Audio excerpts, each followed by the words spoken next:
Pada materi struktur dan fungsi jaringan tumbuhan, kita akan membahas 3 submateri. Yang pertama, jaringan meristem, yang kedua, jaringan permanen, dan yang ketiga, organ pada tumbuhan. Pada submateri jaringan meristem, kita akan membahas 1. Jaringan meristem berdasarkan posisinya, yang terdiri atas meristem apikal, meristem interkalar, dan meristem lateral. 2. Jaringan meristem berdasarkan asal-usulnya, yang terdiri atas promeristem, meristem primer, dan meristem sekunder. Pada submateri jaringan permanen, kita akan membahas pengertian jaringan permanen atau dewasa, jaringan epidermis, jaringan parenkim, jaringan pengangkut, jaringan penyokong, dan jaringan sekretoris. Pada submateri organ pada tumbuhan, kita akan membahas akar, batang, daun, bunga, buah, dan biji, serta pengertian kultur jaringan dan tahap kultur jaringan.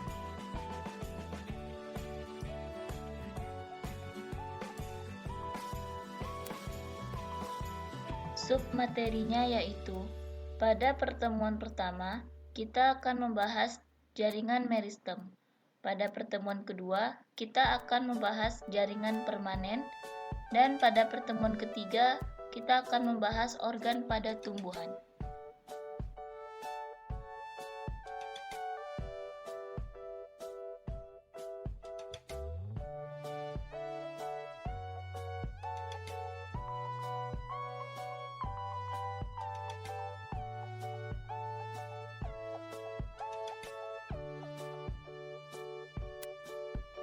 Pertemuan kedua, jaringan permanen atau jaringan dewasa.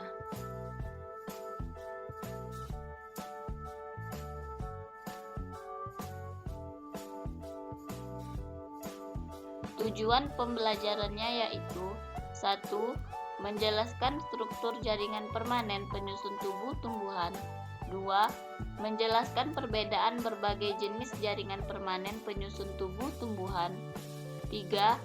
Mengidentifikasi fungsi dari masing-masing jaringan permanen penyusun tubuh tumbuhan. 4. Menganalisis keterkaitan antara struktur fungsi sel pada jaringan permanen.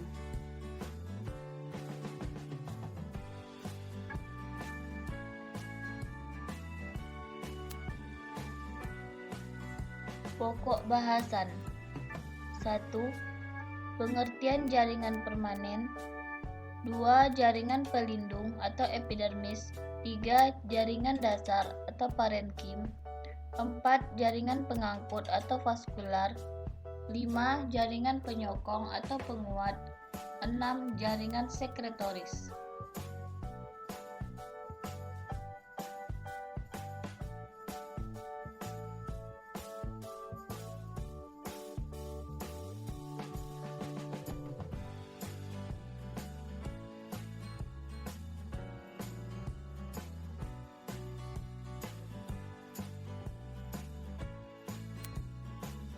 Perhatikan gambar di bawah ini.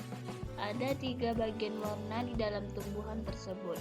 Yang mana yang berwarna biru merupakan jaringan dermis, yang warna kuning merupakan jaringan dasar, dan yang berwarna ungu merupakan jaringan vaskular. Setelah kita lihat gambar di bawah ini, mengapa tumbuhan bisa berdiri tegak? Bagaimana air dari tanah bisa mencapai daun? Bagaimana bisa cairan tumbuhan tidak keluar dari tubuh? Dan mengapa hasil fotosintesis bisa beredar ke seluruh bagian tumbuhan? Jadi, untuk mengetahui prosesnya, mari kita masuk ke materi jaringan permanen.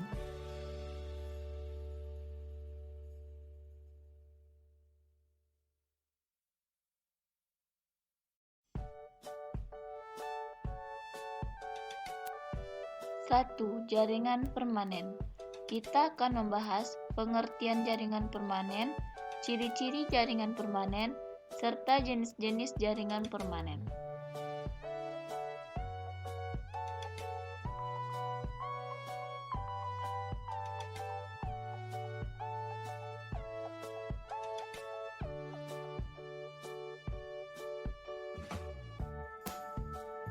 Pengertian jaringan permanen.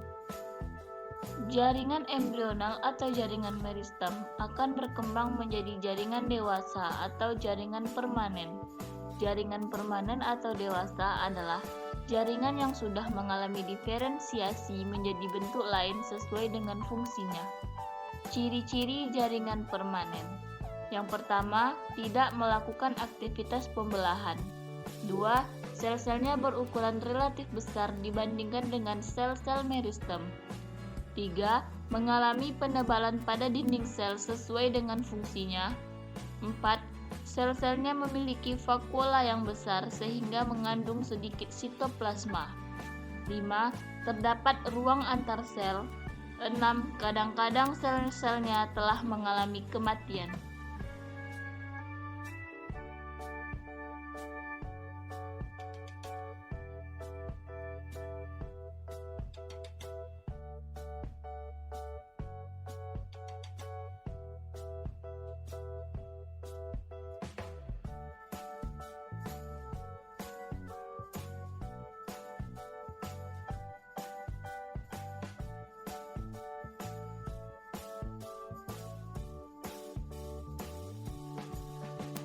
Jenis-jenis jaringan permanen. Yang pertama, berdasarkan jumlah tipe sel penyusunnya, jaringan permanen dibedakan menjadi dua, yaitu jaringan sederhana dan jaringan kompleks. Jaringan sederhana adalah jaringan homogen yang hanya terdiri atas satu tipe sel. Contohnya, jaringan parenkim, kolenkim, dan sklerenkim. 2. Jaringan kompleks adalah jaringan heterogen yang terdiri atas dua atau lebih tipe sel. Contohnya epidermis, xilem, dan floem. 2. Jenis jaringan permanen berdasarkan asal meristemnya, yang terbagi menjadi dua, yaitu jaringan primer dan jaringan sekunder. Jaringan primer adalah jaringan yang dibentuk oleh sel-sel yang berasal dari meristem primer. Contohnya jaringan parenkim dan jaringan epidermis. Yang kedua, jaringan sekunder adalah jaringan yang dibentuk oleh sel-sel yang berasal dari meristem sekunder, contohnya kambium. Jenis jaringan meristem yang ketiga yaitu berdasarkan fungsinya, yang mana terbagi menjadi 5 macam, yaitu jaringan pelindung atau epidermis, jaringan dasar atau parenkim, jaringan pengangkut atau vaskular, jaringan penyokong atau penguat, dan jaringan sekretoris yang akan kita bahas pada slide berikutnya.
Jaringan pelindung atau jaringan epidermis. Kita akan membahas pengertian jaringan epidermis, ciri-ciri jaringan epidermis, fungsi jaringan epidermis, serta modifikasi jaringan epidermis.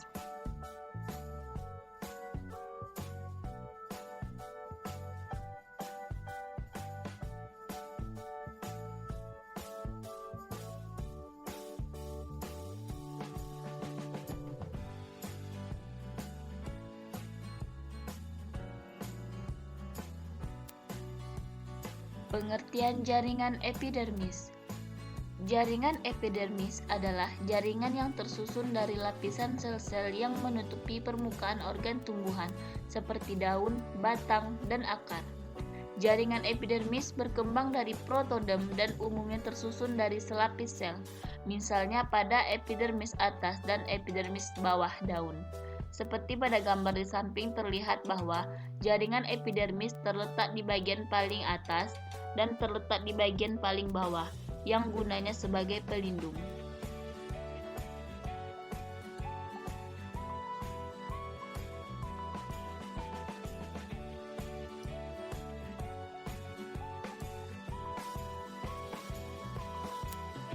Ciri-ciri jaringan epidermis. Yang pertama, umumnya tersusun atas selapis sel. Yang kedua, sel-selnya tersusun rapat satu sama yang lainnya. Seperti pada gambar, antara sel satu dan sel yang kedua jaraknya sangat dekat. Yang ketiga, dinding selnya memiliki ketebalan yang berbeda-beda. Pada organ tertentu, dinding sel bagian luarnya mengalami penebalan, seperti pada lapisan kutikula batang dan daun. Keempat, umumnya tidak memiliki kloroplas, sehingga tidak bisa melakukan fotosintesis. Akan tetapi, pada sel-sel epidermis yang telah bermodifikasi menjadi sel penjaga stomata, pada beberapa tumbuhan air dan tumbuhan yang hidup di tempat yang lembab, terdapat kloroplas. Karena pada umumnya, kloroplas berada pada jaringan mesofil. Yang kelima, bentuk selnya bervariasi, seperti bentuk heksagonal pada daun aloe cristata, bentuk tubular pada daun dikotil, dan bentuk memanjang pada daun monokotil. Yang keenam, sel-selnya memiliki banyak vakuola dan protoplas yang dapat menyimpan berbagai hasil metabolisme.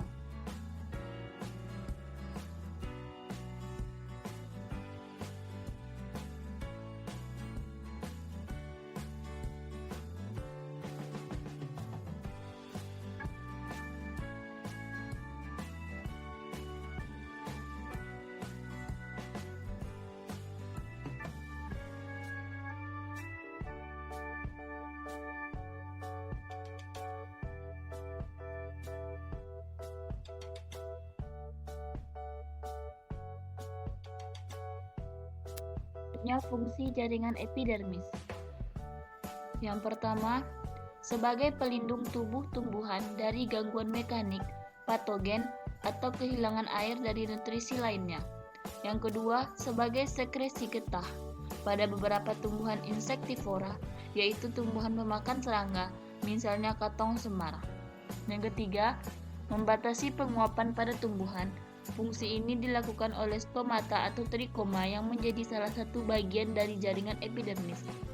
Yang keempat, sebagai penyimpan cadangan air, sel-sel pada jaringan epidermis memiliki protoplasma yang pipi dan besar, sebagai tempat penyimpanan cadangan air bagi tumbuhan.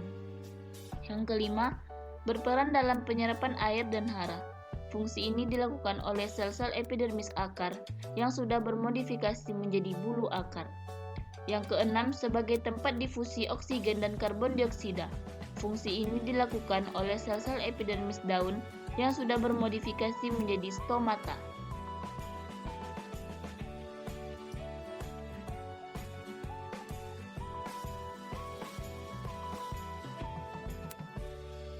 Selanjutnya kita akan membahas modifikasi jaringan epidermis. Sel-sel epidermis dapat mengalami modifikasi menjadi struktur yang berbeda dengan fungsi yang berbeda pula. Modifikasi ini sering disebut sebagai derivat epidermis. Berikut akan kita bahas satu persatu beberapa derivat epidermis.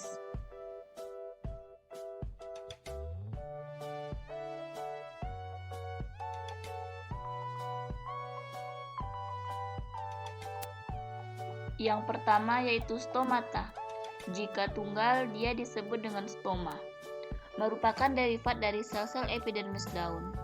Stomata yaitu celah atau lubang yang diapit oleh sepasang sel penjaga. Seperti pada gambar di samping, ini merupakan bagian dari sel penjaga yang berbentuk seperti ginjal pada tumbuhan dikotil atau seperti halter pada tumbuhan monokotil. Fungsinya yaitu tempat pertukaran gas O2 dan CO2 pada proses respirasi dan fotosintesis, seperti pada gambar di samping yang mana O2 atau oksigen masuk dan CO2 atau karbon dioksida keluar pada proses respirasi. Yang kedua, fungsinya yaitu alat pengeluaran uap air pada proses transpirasi.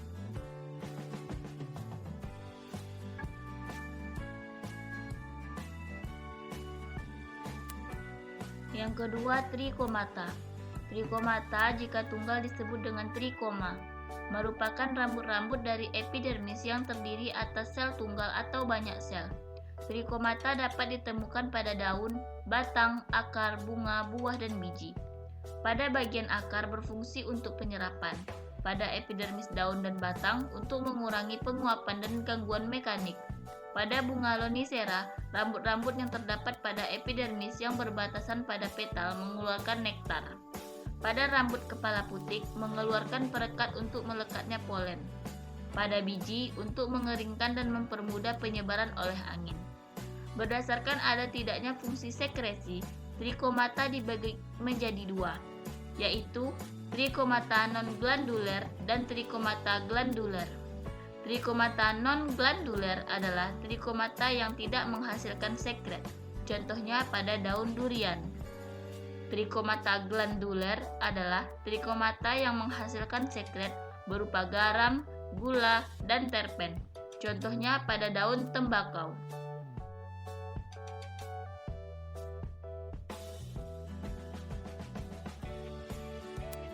Yang ketiga yaitu sel kipas, merupakan alat tambahan yang terdapat pada epidermis atas, tersusun dari beberapa sel berukuran besar, vakuola besar, dan berdinding tipis. Bentuknya seperti kipas sehingga disebut sel kipas. Sel kipas terdapat pada daun tumbuhan dari famili Cyperaceae dan Poaceae. Fungsi dari sel kipas adalah untuk menyimpan air dan mengurangi penguapan. Ini merupakan contoh atau gambar dari sel kipas.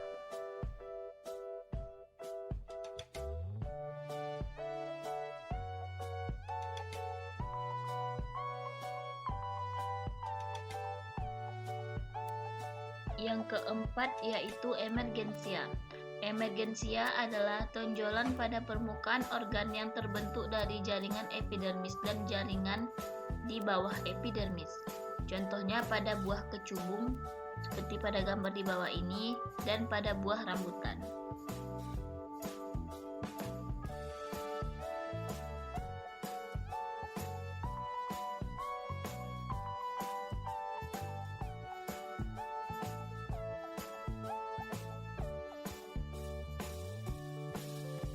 Yang kelima yaitu spina. Spina atau duri adalah tonjolan pada permukaan epidermis batang yang terbentuk dari jaringan stele di bawah korteks. Contohnya pada bunga bougainville.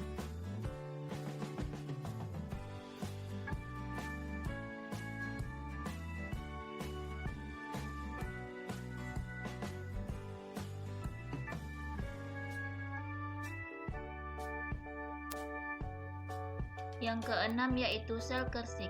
Sel kersik adalah bagian epidermis dengan bentuk bulat, elips, halter, atau pelana yang berisi kristal kersik atau SiO2.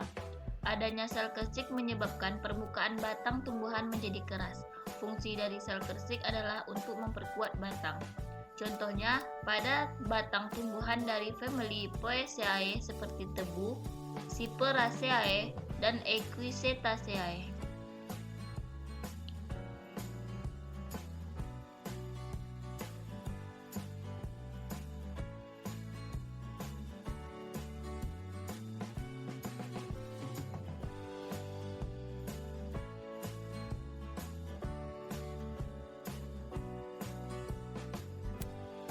Yang ketujuh yaitu filamen. Filamen adalah derivat epidermis yang terdapat pada epidermis akar gantung tumbuhan epifit seperti anggrek.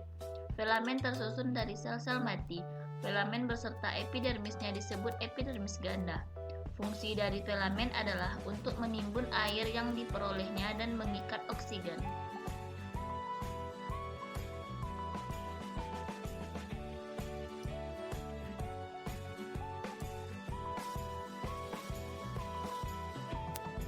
Yang kedelapan yaitu litokis. Litokis adalah sel yang berasal dari epidermis normal dengan pertumbuhan khusus ke arah dalam. Litokis berisi kristal kalsium karbonat yang disebut sistolit. Ini merupakan contoh dari gambar litokis.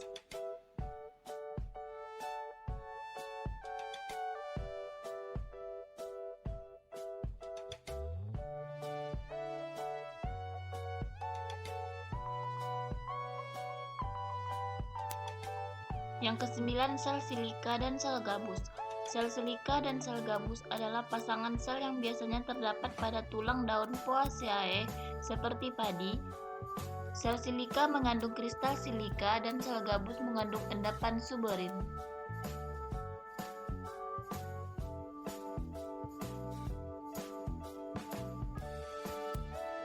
Jaringan dasar atau parenkim. Kita akan membahas pengertian jaringan dasar, ciri-ciri jaringan dasar, pembagian jaringan dasar berdasarkan fungsinya, dan pembagian jaringan dasar berdasarkan bentuknya.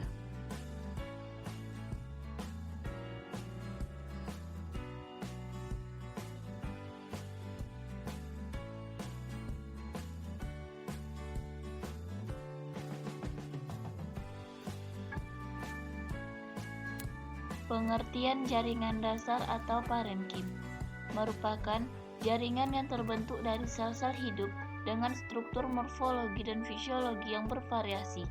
Jaringan parenkim disebut jaringan dasar karena terdapat pada hampir seluruh bagian tubuh tumbuhan.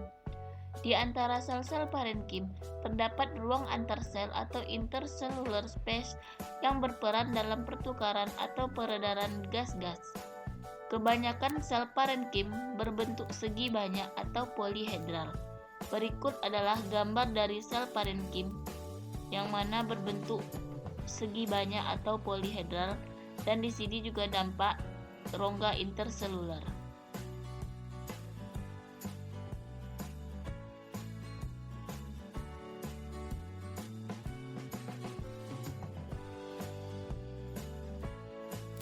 Ciri-ciri jaringan dasar atau parenkim. Yang pertama, tersusun dari sel-sel hidup yang berukuran besar. Yang kedua, bentuk selnya segi banyak atau polihedral dengan dinding sel tipis. Yang ketiga, memiliki inti sel yang berukuran besar dengan banyak vakuola. Keempat, letak selnya tidak terlalu rapat sehingga terdapat ruang antar sel. Kelima, dapat bersifat meristematik atau sel-selnya dapat membelah.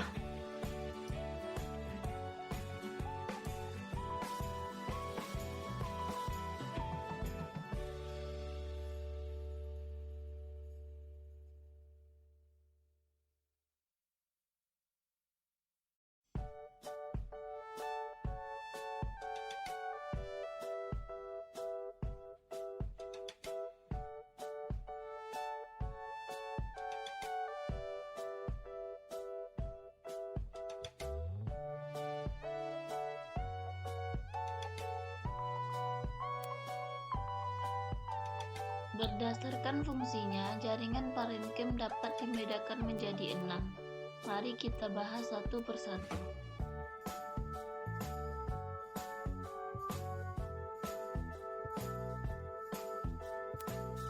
1.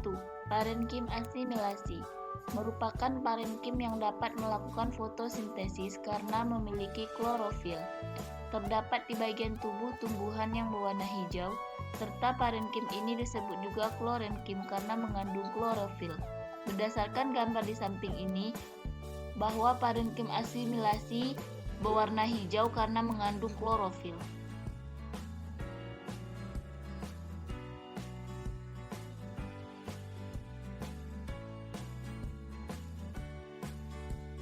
Dua, parenkim udara. Parenkim udara merupakan parenkim yang mampu menyimpan udara karena memiliki ruang antar sel yang besar. Parenkim udara disebut juga aerenkim. Terdapat pada alat pengapung tumbuhan hidrofit seperti eceng gondok. Berikut adalah gambar dari parenkim udara.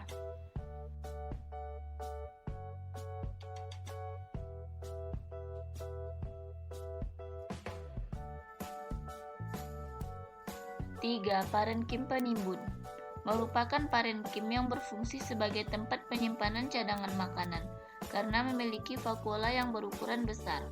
Terdapat pada empulur batang dan akar, umbi, akar rimpang, serta biji. Cadangan makanan yang disimpan oleh parenkim penimbun dapat berupa gula, tepung, lemak, dan protein. Berikut merupakan contoh parenkim penimbun yang terdapat pada endosperm pada kacang kastor serta pada umbi kentang.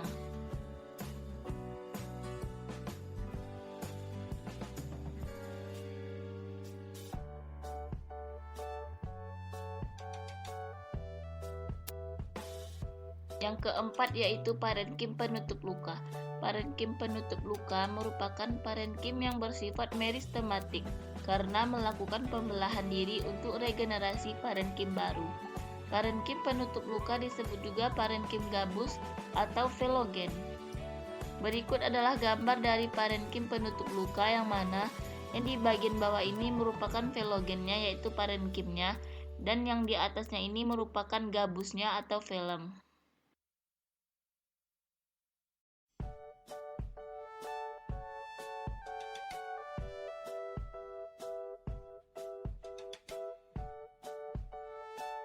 Yang kelima yaitu parenkim pengangkut, merupakan parenkim yang terdapat di sekitar xilem dan floem. Parenkim pengangkut memiliki sel-sel yang bentuknya memanjang sesuai dengan arah pengangkutannya. Pada gambar di samping ini, yang di bagian tengah ini merupakan parenkim pengangkut, yang mana dia berada di antara xilem dan floem.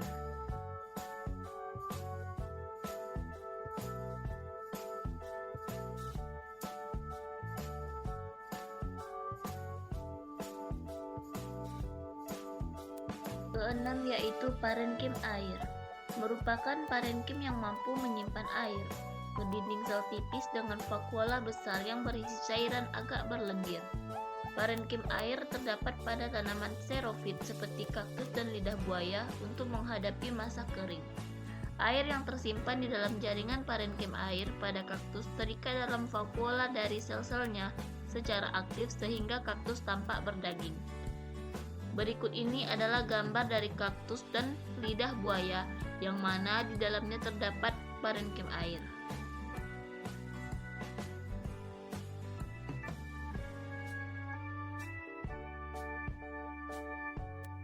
Berdasarkan bentuknya, jaringan parenkim dapat dibedakan menjadi 4. Mari kita bahas satu persatu.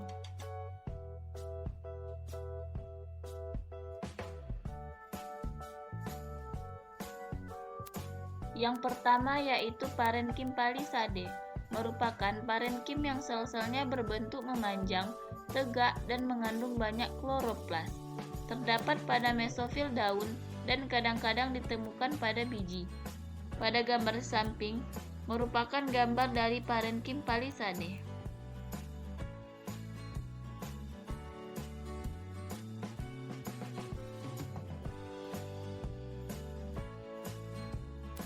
Dua, parenkim bintang atau actinemkim, merupakan parenkim yang sel-selnya berbentuk seperti bintang dan saling bersambungan di bagian ujungnya.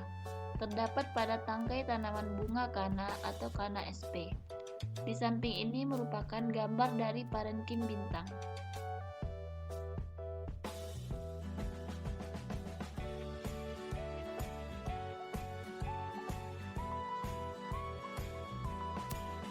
Tiga, parenkim lipatan, merupakan parenkim yang dinding selnya mengalami lipatan ke arah dalam dan banyak mengandung kloroplas.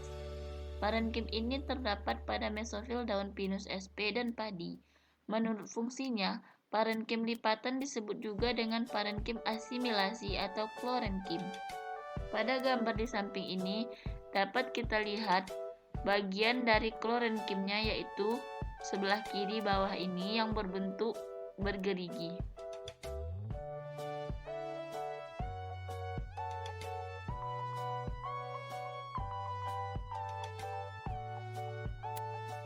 Empat, parenkim bunga karang atau spons, merupakan parenkim yang memiliki sel-sel dengan bentuk tidak teratur dan ruang antar sel yang besar. Parenkim bunga karang terdapat pada mesofil daun. Terdapat kantong udara yang bertugas untuk pertukaran gas pada ikatan pembuluh yang mengandung xilem dan floem. Terjadi pergerakan air dalam makanan di daun. Pada gambar di samping ini terlihat parenkim spons yang berbentuk oval ini.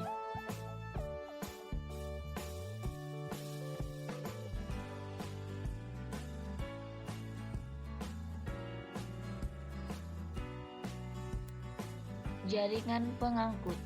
Kita akan membahas pengertian jaringan pengangkut, xilem atau pembuluh kayu, floem atau pembuluh tapis, serta tipe-tipe jaringan pengangkut.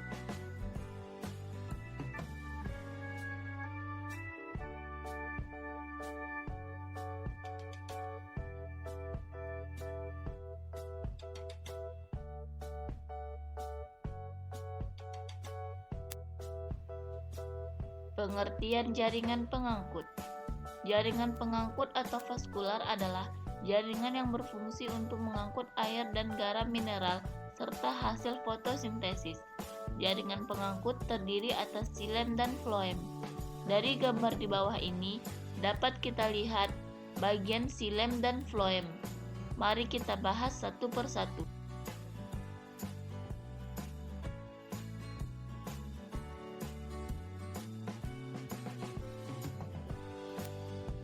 Xilem atau pembuluh kayu.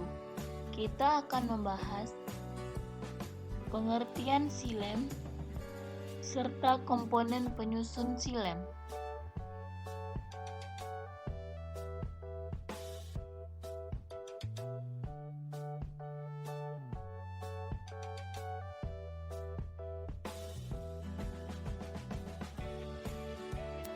Pengertian xilem. Xilem adalah jaringan pengangkut yang berfungsi mengangkut air dan garam mineral dari akar menuju daun. Umumnya terdiri atas sel mati dengan dinding tebal dari bahan lignin yang berfungsi mencegah runtuhnya sel-sel akibat tegangan transport air.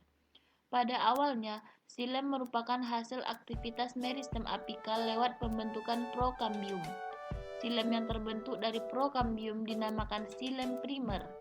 Bila pertumbuhan primer dari suatu tumbuhan sudah lengkap, kemudian membentuk jaringan sekunder sebagai hasil aktivitas kambium, maka xilem yang terbentuk itu dinamakan xilem sekunder. Dapat kita lihat dari gambar di samping, bagian dari xilem pada tumbuhan.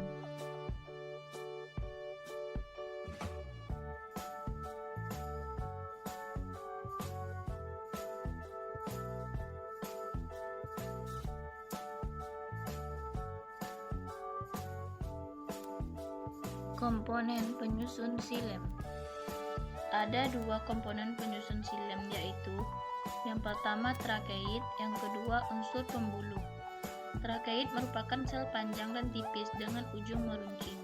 Dapat kita lihat gambar di samping, di mana di dinding trakeit terdapat ceruk, yaitu bagian-bagian tipis seperti lubang-lubang tempat air bergerak ke sel, sehingga air tidak perlu menyeberangi dinding sekunder yang tebal.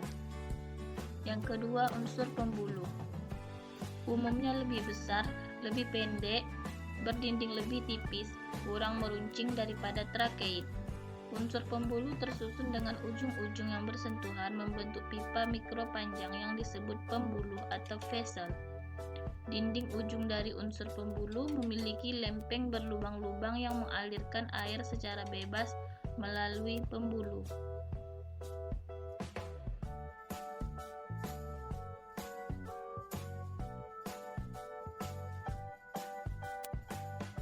Floem atau pembuluh tapis. Kita akan membahas pengertian floem, komponen penyusun floem, serta gambar keseluruhan xilem dan floem.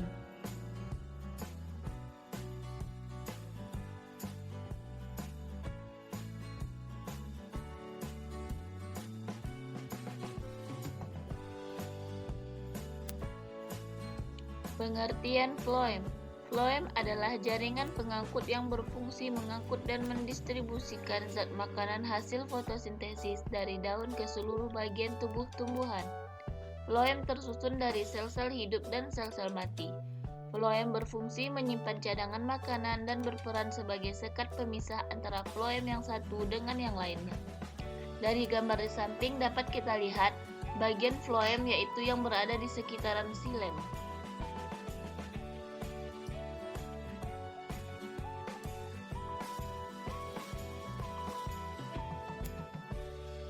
Komponen penyusun floem. Yang pertama, unsur. Gambar keseluruhan xilem dan floem.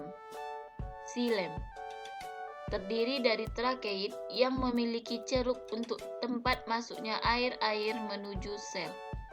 Aliran pada xilem hanya satu arah, yaitu membawa air dari bawah ke atas. Terdapat trakea atau elemen pembuluh, serta dinding selnya tebal karena mengandung lignin sebagai jaringan penguat. Floem. Floem yang pertama terdiri atas sel pendamping, tempat penyimpanan zat makanan. Aliran pada floem dua arah, yang mengalirkan air dan makanan, serta dinding sel tapisnya berlubang-lubang.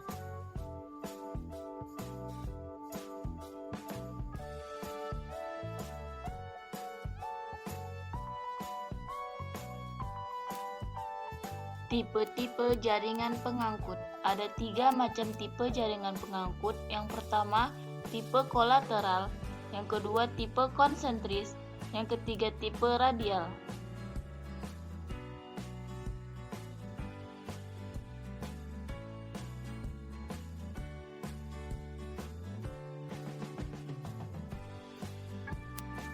Yang pertama yaitu tipe kolateral. Tipe kolateral adalah tipe jaringan pengangkut yang letak silem dan floemnya berdampingan. Floem berada di bagian luar dari silem. Ada 3 jenis tipe kolateral, yaitu kolateral terbuka, kolateral tertutup, dan bikolateral. Tipe kolateral terbuka adalah tipe kolateral yang kambiumnya terletak di antara silem dan floem. Dapat kita lihat gambar di samping. Ini terdapat pada tumbuhan berbiji terbuka atau gymnospermae dan tumbuhan dikotil. Yang kedua, tipe kolateral tertutup adalah tipe kolateral yang tidak memiliki kambium di antara silem dan floemnya. Dapat kita lihat gambar di samping, terdapat pada tumbuhan monokotil. Yang ketiga, tipe bikolateral adalah tipe kolateral yang memiliki floem luar, floem dalam, silem, kambium luar, dan kambium dalam. Dapat kita lihat gambar di samping, urutannya yaitu floem luar, kambium luar, silem, kambium dalam, serta floem dalam. Tipe ini terdapat pada famili Solanaceae atau terong-terongan.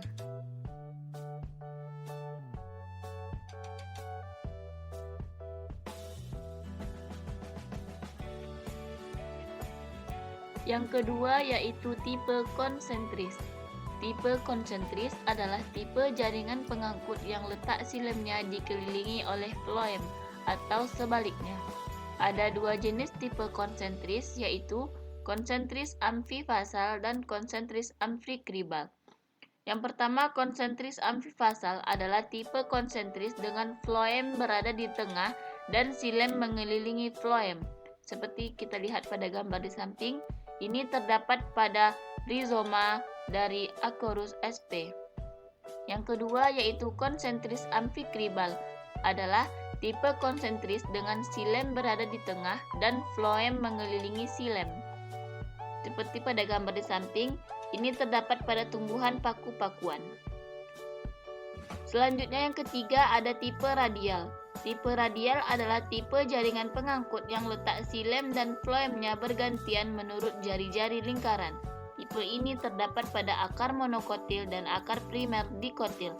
Dapat kita lihat gambar di samping, yang mana ada floem, ada korteks, dan ada silem.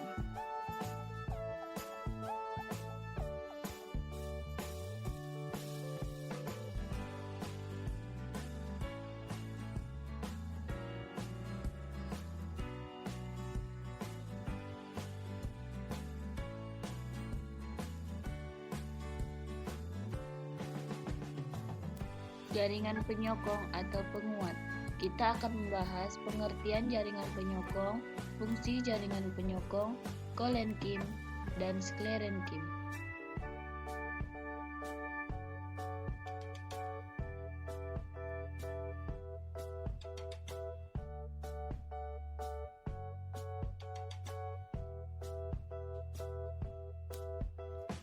Pengertian jaringan penyokong. Jaringan penyokong adalah jaringan yang menunjang bentuk tumbuh-tumbuhan.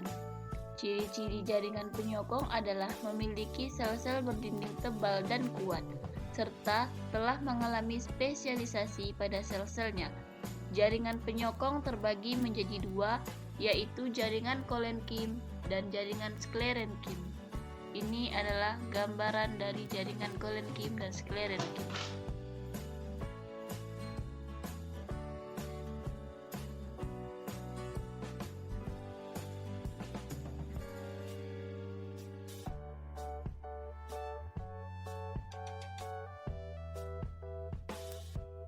Fungsi dari jaringan penyokong. Yang pertama yaitu menegakkan batang dan menguatkan daun. Jaringan kolenkim. Kita akan membahas pengertian jaringan. Yang pertama yaitu pengertian jaringan kolenkim. Jaringan kolenkim merupakan jaringan penguat pada organ-organ tumbuhan yang masih aktif mengadakan pertumbuhan dan perkembangan. Jaringan ini terdapat pada batang, daun, bagian-bagian bunga dan buah, serta akar yang terkena cahaya. Ciri-ciri jaringan kolenkim yang pertama, tersusun dari sel-sel yang hidup. 2. Ukuran dan bentuk selnya beragam, ada yang berbentuk prisma pendek atau panjang. Penebalan dinding selnya tidak teratur, hanya memiliki dinding sel primer yang lunak, lentur, dan tidak berlignin. Isi sel dapat mengandung kloroplas. Ini merupakan gambar dari sel kolenkim pada sayatan melintang dan sayatan memanjang. Dapat kita lihat, suatu sel kolenkim terdiri atas nukleus, sitoplasma, vakuola, dan dinding sel.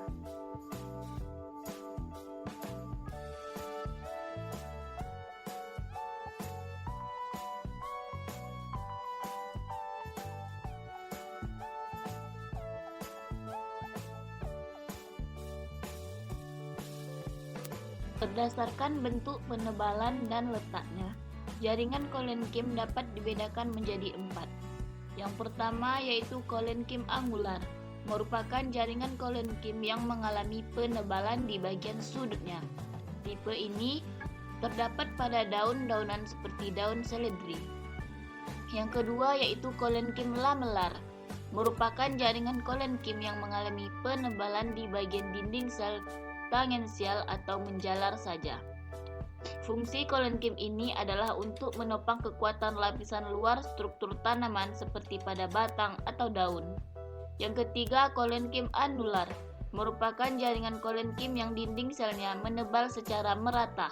Tipe kolenkim ini hanya ditemukan pada daun wortel dan beberapa tumbuhan merambat. Yang keempat, kolenkim lakunar, merupakan jaringan kolenkim yang mengalami penebalan pada permukaan ruang antarsel. Berikut adalah gambar-gambar dari tipe-tipe jaringan kolenkim.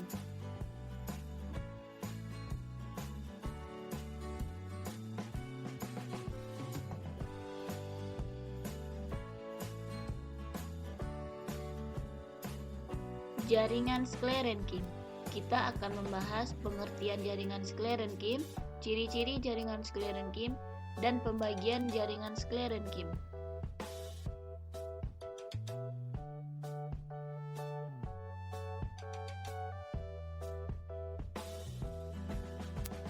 Pengertian jaringan sklerenkim. Jaringan sklerenkim merupakan jaringan penguat pada organ tumbuhan yang sudah berhenti melakukan pertumbuhan dan perkembangan. Jaringan ini tersusun dari sel-sel yang dindingnya mengalami penebalan sekunder dari bahan lignin. Ciri-ciri jaringan sklerenkim yang pertama, tersusun dari sel-sel yang sudah mati. Sel-sel penyusunnya memiliki dinding yang tebal dari bahan lignin sehingga bersifat kaku dan keras. Sel-selnya tidak memiliki protoplasma karena merupakan sel mati, serta penebalan dinding sel terjadi secara merata pada seluruh bagian dinding. Lihatlah gambar di samping ini, yang mana yang berwarna merah adalah dinding sel dari jaringan sklerenkim yang mengandung lignin.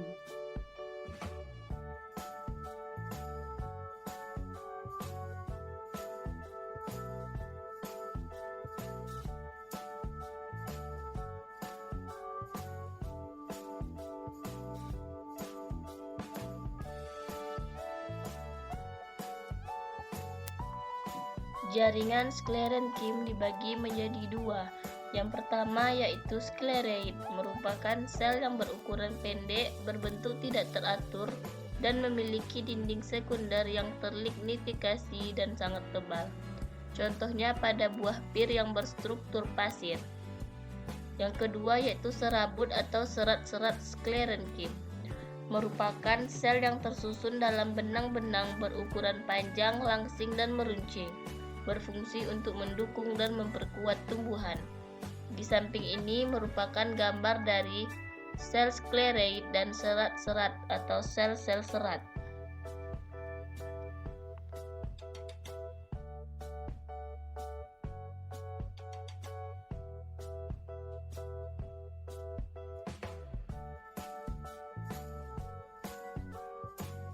Jaringan sekretoris. Kita akan membahas pengertian jaringan sekretoris serta pembagian jaringan sekretoris.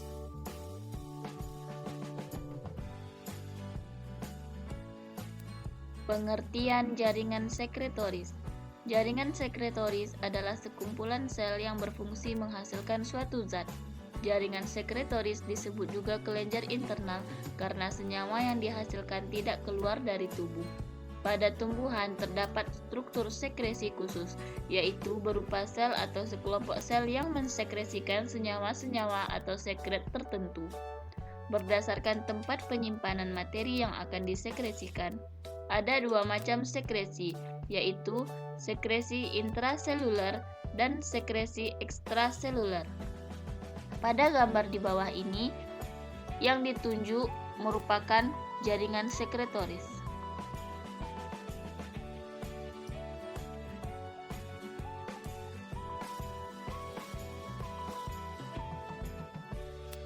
Sekresi terbagi menjadi dua. Yang pertama sekresi intraseluler dan yang kedua sekresi ekstraseluler. Mari kita bahas satu persatu.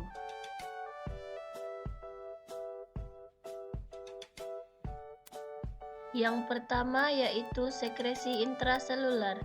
Sekresi intraseluler adalah sekresi yang terjadi jika zat yang akan disekresikan disimpan di dalam sel, meliputi sel kelenjar atau idioblas. Idioblas adalah sel yang terspesialisasi untuk menyimpan metabolit. Di bawah ini beberapa contoh idioblas.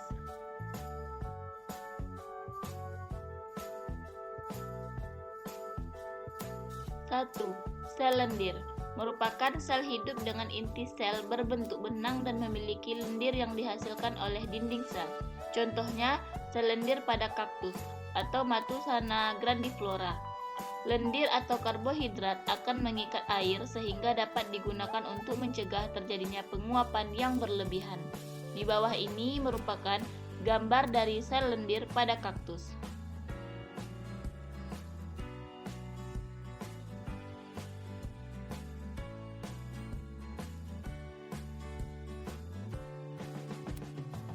Yang kedua yaitu sel minyak, merupakan sel yang memproduksi dan menyimpan minyak eteris. Contohnya, sel minyak pada daun magnolia, biji jarak, dan kulit kayu manis. Di bawah ini merupakan contoh sel minyak pada daun magnolia.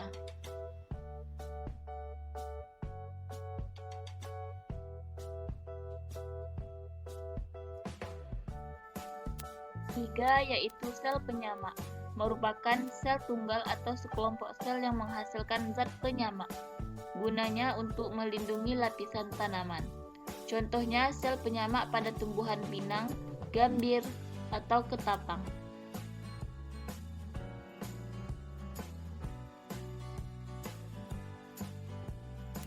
4. Sel mirosin merupakan